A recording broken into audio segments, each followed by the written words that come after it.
Hello, my name is Julianne, and my presentation is about decision tree. And I'm going to talk about decision tree, and I'm also going to talk about Jupyter. Okay, so I'm using tools for data science.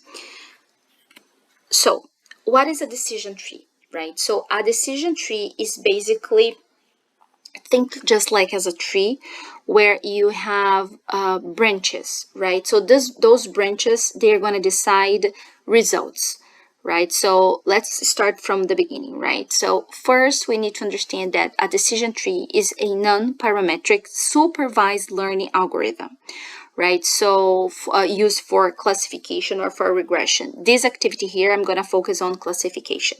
But first, I'd like to touch on the difference between supervised learning and unsupervised learning. So supervised when I know the answer and then I teach the model to predict that, right? But I already know, like beforehand, I already have the answer.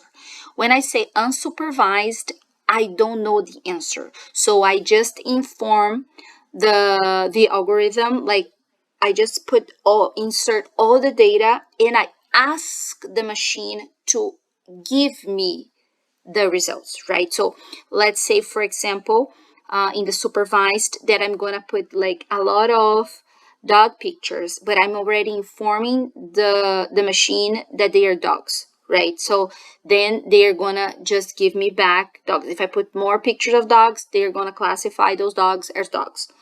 When I say unsupervised, I'm not going to inform the machine that they are dogs. So what it's going to happen is I'm gonna just inform like a lot of different pieces of information and or data, and then the machine will separate and will come with the decision based on for example, the patterns that the machine sees, recognizes in the data.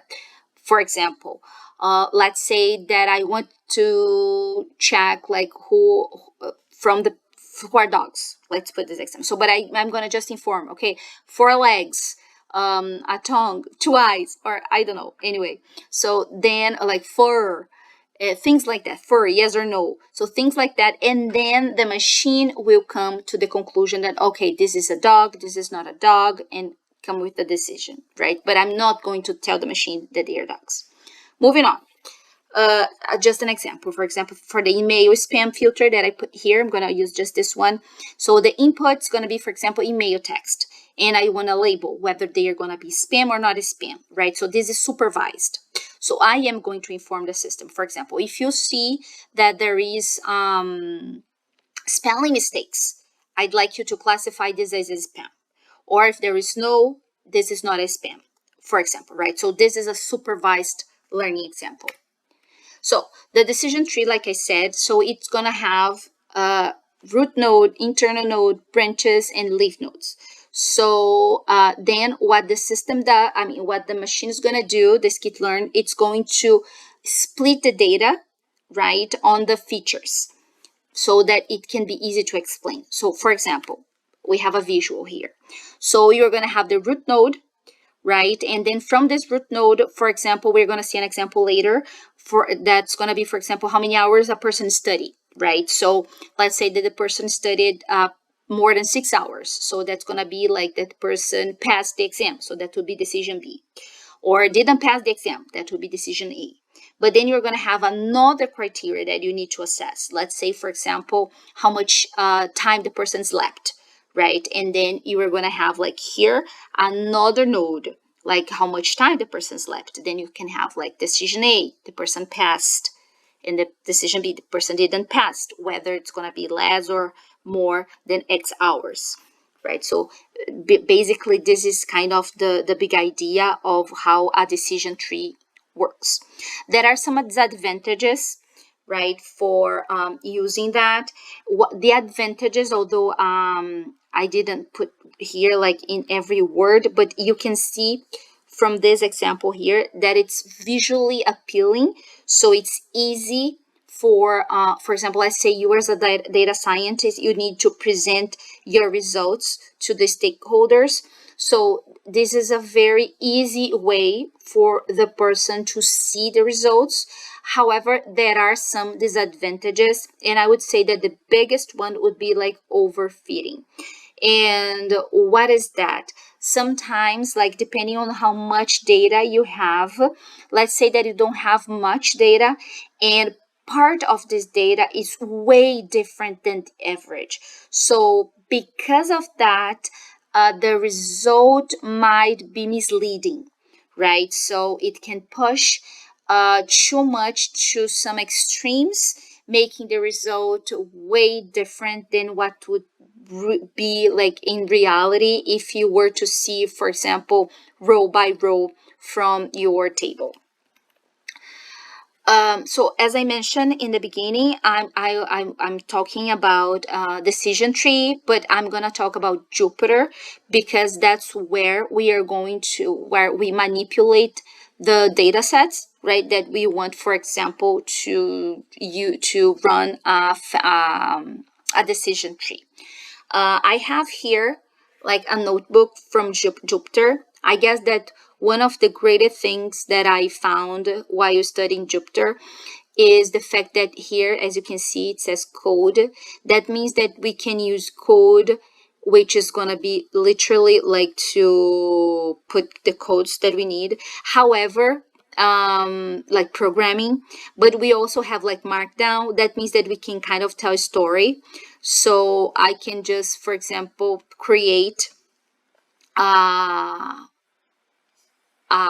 row here, and then if I change here to markdown, I can actually, for example, put a title here, right? So for example, decision tree. And then when I press shift or enter, there you go.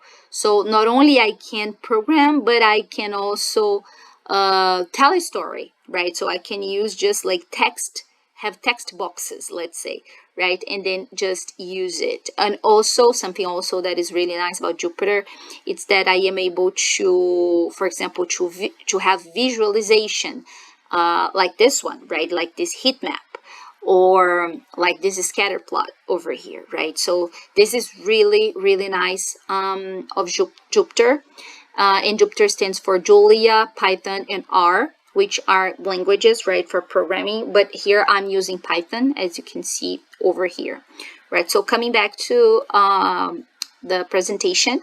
So in order to to work with decision trees, we use the library skitlearn. There are other libraries, but they are all for different things, right? So pandas, matplotlib, seaborn, so they're all for different things. So you're gonna have like you're gonna have libraries that are gonna be good for you. For example, if you want to have like a matrix, like a confusion matrix heat map, or if you want, for example, like that, like this one, right? The scatter plot, right? So then you're gonna need a different library. So libraries are basically like a list of a lot of codes that somebody already programmed, so you don't need to go over every detail to find out.